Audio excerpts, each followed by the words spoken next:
Next देखेंगे, जो हम वैलेंस बॉन्ड थ्योरी को कर रहे थे, तो हमने वो ऑक्टाहेड्रल कॉम्प्लेक्सेस में करी थी, टेट्राहेड्रल में करी थी, स्फीयर प्लेनर में करी थी। पर कुछ हमारे ऐसे भी केसेस होते हैं जो एक्सेप्शनल केसेस होते हैं कि जो अगर हम अप्लाई नॉर्मली कर रहे हैं, जैसे अब तक हमने एग्जांपल्स पे किया, तो अगर उस तरीके से कर रहे होते हैं तो अलग हमारी हाइब्रिडाइजेशन आ रही होती है। जैसे देखो, एक हम लेकर चलते हैं CuNH3,4।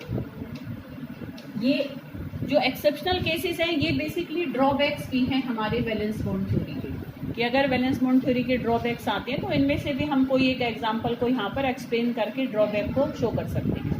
तो इसमें अगर तुम ध्यान से देखो तो बेटा कॉपर अपनी कौन सी ऑक्सीडेशन स्टेट में है? +2 में। तो +2 में इसका कन्फिग्रेशन क्या बनेगा? 3D9, क्योंकि 4s में एक होता है इसका, तो एक उसका निकलेगा, एक 3D का निकल जाएगा। तो अब अगर मैं यहाँ पर कॉपर 2 पॉजिटिव का इलेक्ट्रॉनिक कन्फिग्रेशन बनाऊं, तो क्योंकि ये 4 है तो या तो हमारा DsP2 हाइब्रिडाइजेशन आएगी या sp3 आएगी, ठीक है, इन दोनों में से ही एक आनी चाहिए। अब अगर हम इसका कन्फिग्रेशन यहाँ पर बनाते हैं, ये हमारा 3D, ये 4s और ये 4p। तो इसमें अगर हम देखें बेटा ध्यान से, तो ये मैंने इसके 9 इलेक्ट्रॉन्स बनाए। तो अब जब ये 9 इलेक्ट्रॉन्स हमने बनाए हैं तो इसमें तो कोई पेयरिंग के भी चांसेस नहीं है। अब चाहे अमोनिया को हम यहाँ स्ट्रॉन्ग मांगे, वीक माने, उसका कोई यहाँ पर यूटिलिटी नहीं है, क्योंकि वो पेयरिंग ऑलरेडी वो पेयर्ड हैं। हमारे इलेक्ट्रॉन जितने मैक्सिमम पेयर हो सकते हैं, जितने जोड़े बन सकते हैं, वो बने हुए हैं यहाँ पर पहले से, ठीक है ना बेटा। तो अब अगर मैं यहाँ पर देखूँ तो क्लियर कट हमें दिखे तो ये सीधे 4 ऑर्बिटल अवेलेबल दिखते हैं। तो हमें यहाँ पर अगर देखेंगे तो अगर हम नॉर्मली जैसे हमने बाकी एग्जांपल्स करे हैं, क्योंकि कुछ और अंदर जा ही नहीं सकता, तो नेक्स्ट 4 अवेलेबल ये हैं। तो इसमें हाइब्रिडाइजेशन कैसे आनी चाहिए? sp3 आनी चाहिए, पर इसमें sp3 नहीं होती, ठीक है। अब ये उसने अपने तरीके से, पॉलिंग ने एक्सप्लेन किया, उसने कहा कि जब हम इस कॉम्प्लेक्स की बेटा अगर उनको जो इसकी प्रॉपर्टीज हैं उसको जब स्टडी करते हैं, तो हमने ये पाया कि इसकी शेप कैसे निकल कर आती है? Square planar. इसमें बॉन्ड एंगल 90 डिग्री आ रहा था, तो जो मेजरमेंट्स थे, जो एक्सपेरिमेंटल रिजल्ट्स थे, वो इसको किस तरफ लेके जा रहे थे? स्क्वायर प्लेनर की तरफ। तो स्क्वायर प्लेनर अगर शेप आ रही है, बॉन्ड एंगल 90 डिग्री है, तो हम इसमें क्या कहेंगे कि ये हमारा कैसा होना चाहिए? DsP2 हाइब्रिडाइज्ड होना चाहिए। बट अगर मैं इसको अप्लाई करती हूँ तो इसमें निकल कर आती है sp3 हाइब्रिडाइजेशन।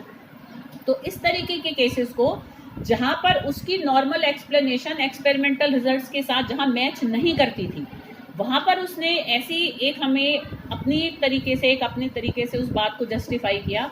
उसने ये कहा कि इस वाले केस में क्या हो गया है, ये वाला जो एक इलेक्ट्रॉन है वो एक्साइट होकर एक हायर p ऑर्बिटल में चला गया है, ठीक है। किस में चला गया है? p ऑर्बिटल में। तो अब ये इलेक्ट्रॉन को अगर देखो, मैं यहाँ पर हम क्या लिखेंगे? Excitation occurs. हम एक्साइटेशन से ही इसकी जो एक्सपेरिमेंटली जो शेप निकल कर आ रही है, हम उसको एक्सप्लेन कर सकते हैं। देखो ऐसे केसेस में को तुम कैसे टैकल करोगे कि उसमें वो तुम्हें क्वेश्चन में बता देगा, वो ये कहेगा how can you say that copper ammonia 4,3,2 positive is a square planar complex. अब वो तुम्हें क्वेश्चन में आंसर बताएगा, वो कहेगा तुम ये बताओ कि ये कैसे एक स्क्वायर प्लेनर कॉम्प्लेक्स है।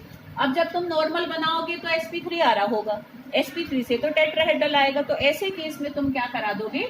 एक्साइटेशन करा दोगे, क्योंकि पॉलिंग ने भी कराई थी, उसने इस चीज़ों को ऐसे ही एक्सप्लेन किया था। जहाँ कहीं नॉर्मली जो पूछा जाए वो हमारा मैच ना कर रहा हो और हम यहाँ पेयरिंग भी ना कर सकते हो, तो हम इलेक्ट्रॉन को एक्साइट करके हायर ऑर्बिटल में पहुंचा देंगे। तो एक्साइटेशन ऑफ इलेक्ट्रॉन अकर। तो यहाँ जब एक्साइटेशन हो जाएगी तो यहाँ ऐसे शो नहीं करना, ये जो मैंने बनाया है, तो यहाँ पर हम इसको ऐसे खाली ही छोड़ेंगे कि इसमें पहले तो ऐसे कॉन्फ़िगरेशन थी, पर जब हमारी क्या हो गई, यहाँ पर एक्साइटेशन हो गई, तो यहाँ पर हमारा क्या बनेगा?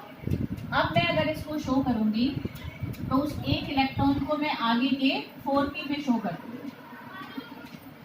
तो अब अंदर का जब एक d खाली हो जाएगा, ठीक है, इसने एक इलेक्ट्रॉन को कहाँ पहुंचा दिया? यहाँ पहुंचा दिया। अब कौन से ऑर्बिटल अवेलेबल हैं? एक d का, एक s का और 2p का। अब हम कह सकते हैं कि यहाँ पर कौन सी हाइब्रिडाइजेशन हुई है? DsP2 हाइब्रिडाइजेशन हुई है, और इसलिए इसकी कैसी शेप बनेगी? स्क्वायर प्लेनर बनाओ। ठीक है, तो ऐसे ये शो करके ही तुम अपने आंसर को वहां पर दे सकते हो, खाली लिखकर काम नहीं चलेगा। ठीक है, फिर उसके बाद एक बार और ये बनाकर और इनमें क्या दिखा दोगे बेटा, ऐसे लोन पेयर ऑफ इलेक्ट्रॉन्स को दिखा देना, एक बार और ड्रॉ करके और पूरे कंपाउंड के आगे। ऐसे किया था ना हमने 3-3 बार जब ड्रॉ किया। तो ऐसे तुम्हें और भी एग्जांपल्स मिलेंगे, जैसे जो हमने जब ऑक्टाहेड्रल कॉम्प्लेक्सेस वाले तुम्हें कराए थे ना बेटा मैंने, तो यहाँ पर मैंने जो नीचे एग्जांपल्स लिखे हुए हैं बेटा, तो नीचे वाले एग्जाम्पल में जो पहला ही एग्जाम्पल है, आई थिंक शायद पहला है या दूसरे में तो शायद हमारा क्लियर आ जाएगा। पहले वाले में जो इनर ऑर्बिटल कॉम्प्लेक्स वाले में, हाँ तीसरा जो इधर से मुझे पहला दिख रहा था, जो COCN6 होल 4 नेगेटिव है, ये वाला जो कॉम्प्लेक्स है ना, इसको भी तुम नॉर्मली अगर एक्सप्लेन करोगे तो इनर ऑर्बिटल नहीं बनेगा, एक इलेक्ट्रॉन बचेगा, तो उसको जब एक्साइट करके ऐसे आगे पहुंचाओगे तो इसमें D2sp3 हाइब्रिडाइजेशन को तुम शो कर सकते हो, जो इनर ऑर्बिटल कॉम्प्लेक्स में थर्ड एग्जांपल मैंने दे रखा है, जिसको मैंने अप्लाई करने के लिए तुम्हें बोला हुआ है। ठीक है, तो ये हमने वैलेंस बॉन्ड थ्योरी को देखा, एग्जाम्पल्स पर अप्लाई करके देखा, और बेसिकली इसमें तुम्हें एग्जाम्पल्स पर अप्लाई करके ही देखना सीखना है। ठीक है, तो कम से कम भी 6, 7, 8 एग्जाम्पल पर अप्लाई करके असाइनमेंट की कॉपी में अगर कर लो तो यहाँ रख देना, मैं उसको चेक कर दूंगी। तो ये जो एप्लीकेशन हमने इसकी सीखी है, इसी बेसिस पर ही हमारे सारे क्वेश्चंस हैं। ठीक है बेटा, तो इसके नीचे मैंने हाँ ये भी शो कर रखा है, कल बता ही दिया था मैंने कि भाई कौन से लिगेंड्स को हम वीक माने और कौन से लिगेंड्स को हम स्ट्रॉन्ग माने, ताकि हम पेयरिंग नहीं करानी है, DSP2 है कि sp3 है, ये हम आराम से निकाल सकें। तो अब हम देखेंगे drawbacks of valence bond theory, ताकि हम अपनी नेक्स्ट थ्योरी पर जंप कर सकें। तो देखो बेटा, तो इसकी देखो बेटा कई सारी लिमिटेशंस थी। सबसे जो एक तरीके से बड़ी लिमिटेशन थी वो तो ये थी कि जो हमारे कोऑर्डिनेशन कंपाउंड्स होते हैं, जो हमारे कॉम्प्लेक्सेस होते हैं, तो वो सारे कलर्ड होते हैं। ठीक है, दे आर एक तरीके से क्या है, they wear very beautiful colours, तो सारे इतने सुंदर सुंदर रंगों के होते हैं, जो हमारे ज़्यादातर कॉम्प्लेक्सेस कलर्ड होते हैं। पर वैलेंस बॉन्ड थ्योरी ने अपने किसी पॉइंट से कहीं हमें एक्सप्लेन नहीं किया था कि वो अपनी बॉन्डिंग थ्योरी से ये बता पा रहा हो कि how can we say that complexes are coloured. तो कॉम्प्लेक्सेस की कलर्ड प्रॉपर्टीज को, डिटेल्ड मैग्नेटिक प्रॉपर्टीज को, कि भाई ऐसे ही एक इलेक्ट्रॉन यहाँ आए जा रहा है, क्यों कोई पेयरिंग करा रहा है, कोई पेयरिंग नहीं करा पा रहा, तो इन सब चीज़ों को उसने हमें एक्सप्लेन करके नहीं दिया था। उसने हमें ये बिल्कुल नहीं बताया था कि ये लिगेंड स्ट्रॉन्ग है या ये लिगेंड वीक है। ठीक है, उसने लिगेंड की स्ट्रेंथ के बारे में हमें नहीं बताया था, बस उसने जो एक्सपेरिमेंटल रिजल्ट्स आते थे उस बेसिस पर वो उसको वीक और स्ट्रॉन्ग हाँ बोल देता था, बट उसने हमें कहीं कोई ऑर्डर या कुछ इस तरीके से हमें नहीं प्रोवाइड किया था कि हम उसको इजीली जज कर सकें कि भाई ये लिगेंड हमारा स्ट्रॉन्ग होगा या लिगेंड वीक होगा।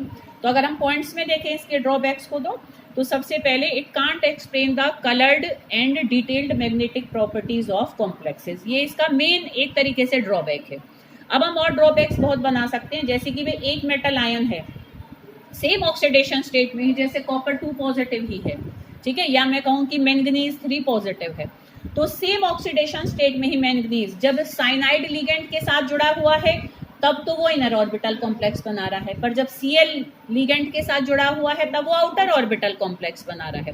तो same metal ion same oxidation state में क्यों हमें अलग अलग टाइप के कॉम्प्लेक्सेस दे जाता है, इस बात को एक्सप्लेन हमें वैलेंस बॉन्ड थ्योरी ने करके नहीं बताया था। ठीक है, कौन से लिगेंड वीक होंगे, कौन से लिगेंड स्ट्रॉन्ग होंगे, इस बात को हमें वैलेंस बॉन्ड थ्योरी ने नहीं बताया था। और बहुत सारे कॉम्प्लेक्सेस में उसने इलेक्ट्रॉन्स को एक्साइट करके शेप को एक्सप्लेन किया था, तो इस एक्साइटेशन ऑफ इलेक्ट्रॉन का भी कोई रीजन हमें वैलेंस बॉन्ड थ्योरी ने नहीं दिया था। आ रही बेटा बात समझ में? तो ये इसके मेन हमारे 4 ड्रॉबैक्स हैं। समझ में आ रही बेटा बात? तो ये थी हमारी, this is all about valence bond theory.